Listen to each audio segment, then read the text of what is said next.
Alors bonjour mes chers élèves, on va corriger cet exercice de mesure de conductance.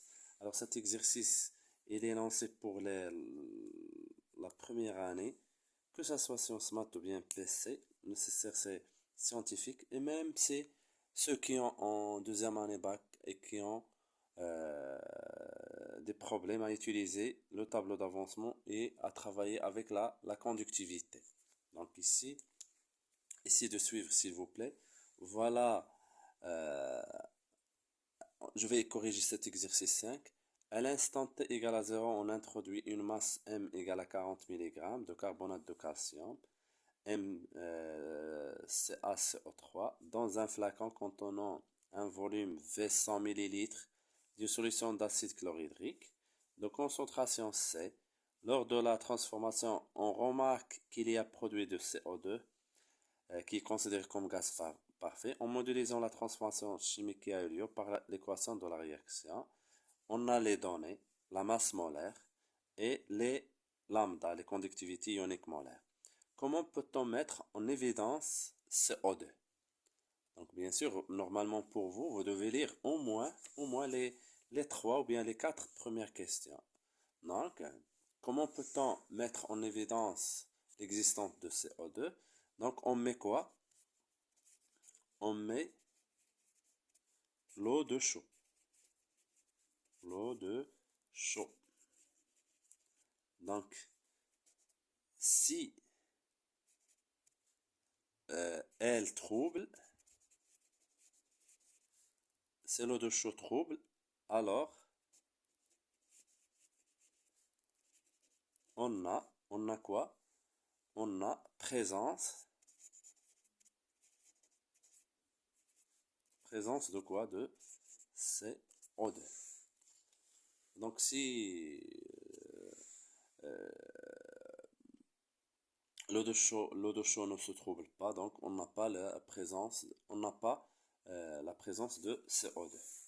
Donc, calculer les quantités de matière initiale des deux réactifs. Donc, en calculant Ni de H3O+, voilà un réactif. Alors, les données de H3O+, c'est C et V, donc c'est C fois V. Donc, application numérique, c'est 0,01 fois 100 millilitres, c'est 100 fois 10 moins 3. Donc, vous voyez, c'est 1 fois 10 moins 3 mol. Voilà la quantité de matière de H3+. La quantité de matière maintenant de CaCO3. Normalement, je dois voir les données. Les données, c'est sa masse divisée par la masse molaire. M divisé par M molaire. Donc, c'est 400, ou bien c'est 40 fois 10 moins 3, divisé par la masse molaire qui est 100.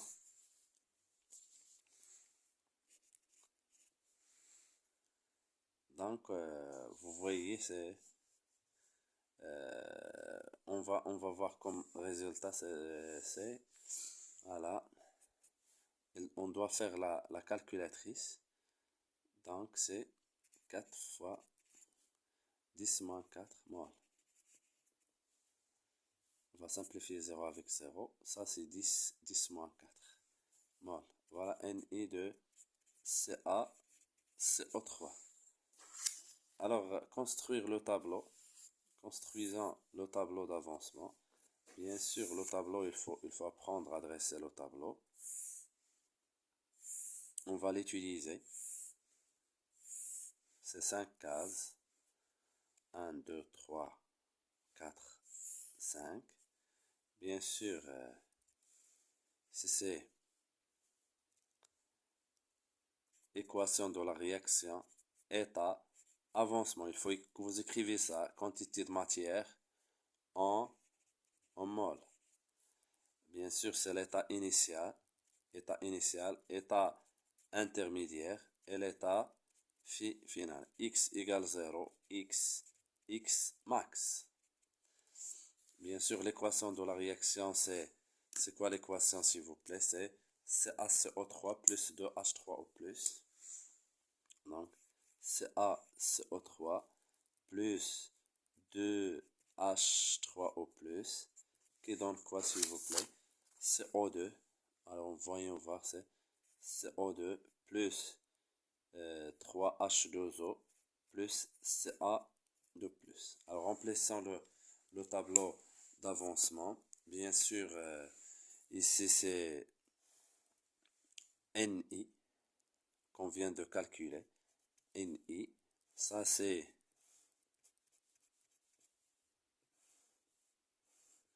voilà, ça c'est C fois V. On va voir pourquoi on va l'écrire parce qu'on l'aura besoin. Donc ici c'est Ni moins X, Ni moins X max. Ici c'est C fois V moins ce 2, hein, n'oubliez pas 2X. Donc C fois V moins 2X max. Si c'est 0, bien sûr l'eau il est en excès. Donc 0, 0, X, X, X max, X max. Voilà le tableau d'avancement. Le réactif limitant, on va comparer ça. Donc Ni divisé par 1, le coefficient stéchiométrique, avec NC fois V, qui est égal à la quantité matière de C fois V divisé par 2. Donc Ni divisé par 1, c'est 4 fois 10 moins 4 mol.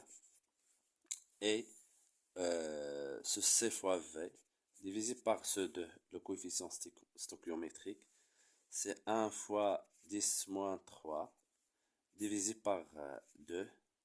Donc, on va nous donner quoi? C'est 5 fois 10 moins 4 mol. Donc, comme vous voyez, ça est inférieur à ça. Donc, le réactif limitant, c'est CA, CO3 et X max, c'est ça. Très bien. Donc, calcule la conductivité. C'est ça ce qu'on doit apprendre. Mais ça, c'est facile. Alors, bien sûr, cinquièmement, la conductivité. Sigma égale à quoi? Alors, égale à normalement, quand un petit rappel, sigma, c'est lambda fois la concentration. Plus lambda fois la concentration. Donc, c'est la somme. Alors, ces lambda, c'est pas à moi de trouver les lambda. Ils se trouvent dans les données. Et ça, la concentration, on doit utiliser le tableau d'avancement. Alors, vous voyez, on a lambda CA2+, lambda CL- et lambda H3+. Donc, on va l'écrire les trois. Donc, c'est lambda CA2+, fois la concentration de CA2+, plus lambda CL-, fois la concentration de CL-, plus lambda H3O+, fois la concentration de H3O+. Très bien. Bien sûr, on cherche sigma 0. Donc, sigma AT égale 0. Donc, je dois utiliser le tableau d'avancement. Le tableau d'avancement AT égale 0. Normalement, CA2+, c'est 0. Donc, ici, c'est 0. AT égale 0. Plus lambda CL-, alors CL-, c'est un ion témoin. Donc, sa concentration reste constante. C. Plus lambda H3O+, fois H3O+, qui est égal à quoi à l'état initial? La concentration, c'est C. Donc, calculons ça. Donc, on peut factoriser par C. Donc, C fois lambda CL- plus lambda H3O+. Très bien. Alors, ce C, attention, ce C, il doit être en mol mètre moins 3.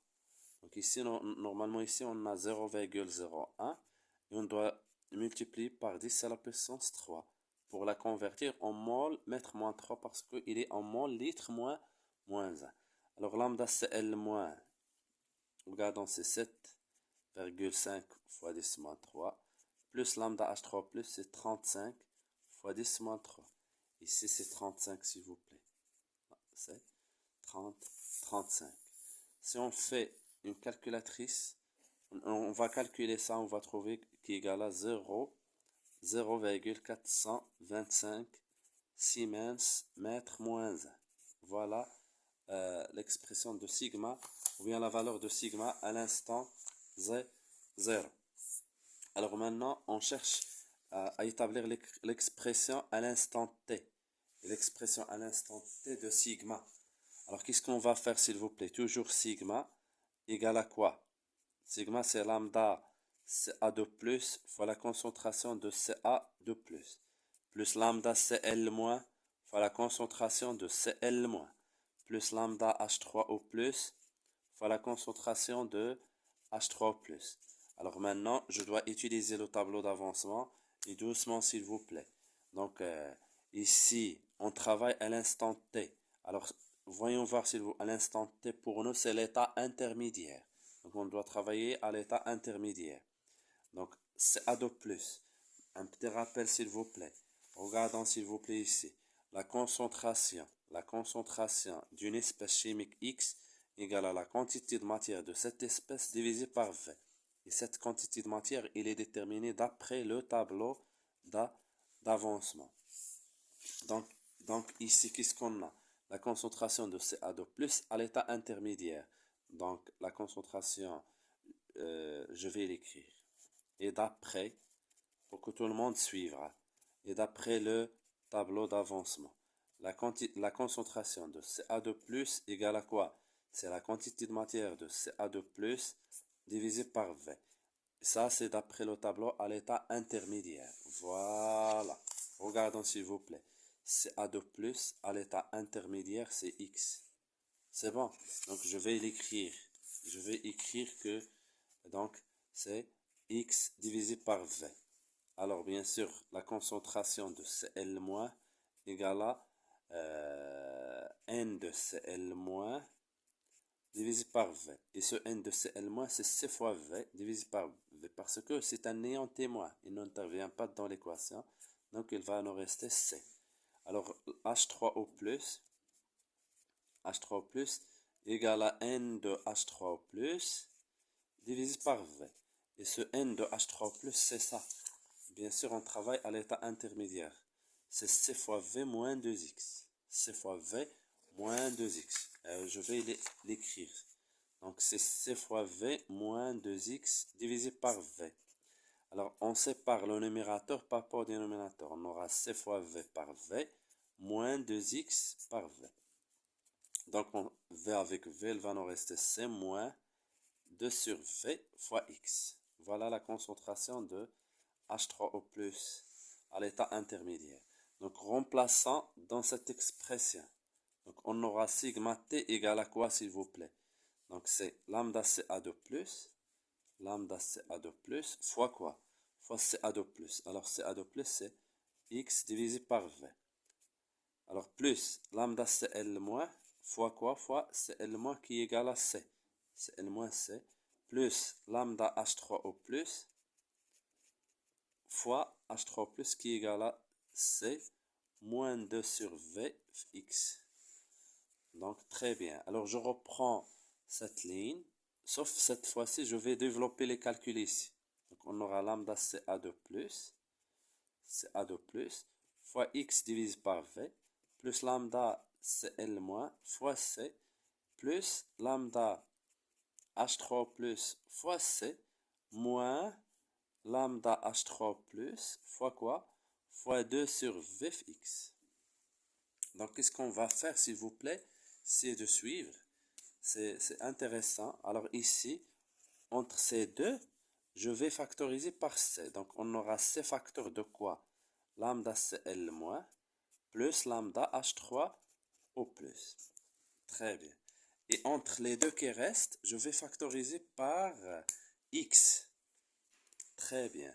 Donc, je vais factoriser par X. On aura quoi, s'il vous plaît? Regardons ce X. Voilà X.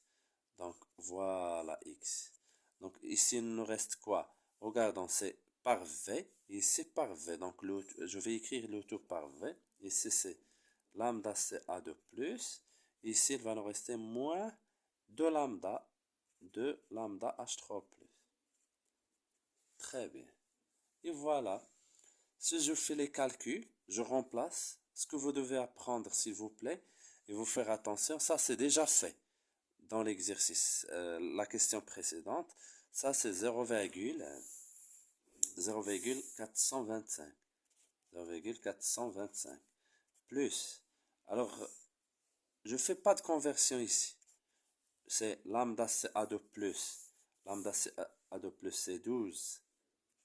12 fois 10 moins 3, moins 2 fois lambda H3 au plus qui est égal à 35 fois 10 à la puissance moins 3 X. Et le V c'est 100 millilitres. Ce que vous devez apprendre, s'il vous plaît, vous devez faire attention là-dessus. Alors on doit multiplier en mètres cubes. Donc on va multiplier par 10 moins 6. Donc on trouve là l'expression demandée. On va faire la calculatrice et on va trouver que égal à quoi? C'est 0,425 moins 580x. À essayer de refaire cette plusieurs fois pour l'apprendre. Alors, bien sûr, on va utiliser cette expression pour travailler les autres. Donc, calculer sigma à l'état final. Alors, comment va-t-on calculer sigma à l'état final? Normalement, on a sigma t égale à 0,425 moins 580x. Très bien. Alors, sigma final, donc sigma égale 0,425 moins 580x. Alors, pour travailler à l'état final, c'est-à-dire sigma final, ici c'est x max. Donc, je vais faire les calculs et je trouve la bonne valeur. Donc, c'est 0,425 moins 580 fois x max. Alors, x max, on a trouvé combien, s'il vous plaît? On a trouvé que x max, c'est 4 fois 10 moins 4. 4 fois 10 moins 4. On fait les calculs et on trouve x max. Alors, la conductivité augmente ou diminue au cours de cette réaction. Alors, normalement, la conductivité, elle diminue. Ici, la conductivité ou bien la conductance, sigma diminue au cours de cette réaction.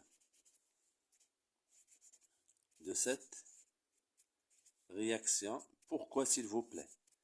Car, regardons, lambda de H3 au plus est égal à 35. Et H3 au plus, c'est un réactif. Est-ce que c'est clair? Donc, lambda de H3 plus est plus grande que les autres. Ça, c'était moins. Mais regardons CA de plus, c'est 12. Ici, c'est 35. Car lambda H3 au plus, qui est un réactif, est plus grande que lambda CA de plus, qui est un produit. Donc, si on rappelle bien de la définition de lambda, c'est l'aptitude à conduire le courant, à laisser passer le courant électrique, la conductivité. Donc, lambda H3 plus, qui est un réactif, est plus grande que lambda CA de plus. Et la concentration de H3 plus, il va diminuer. Donc, la conductivité va diminuer.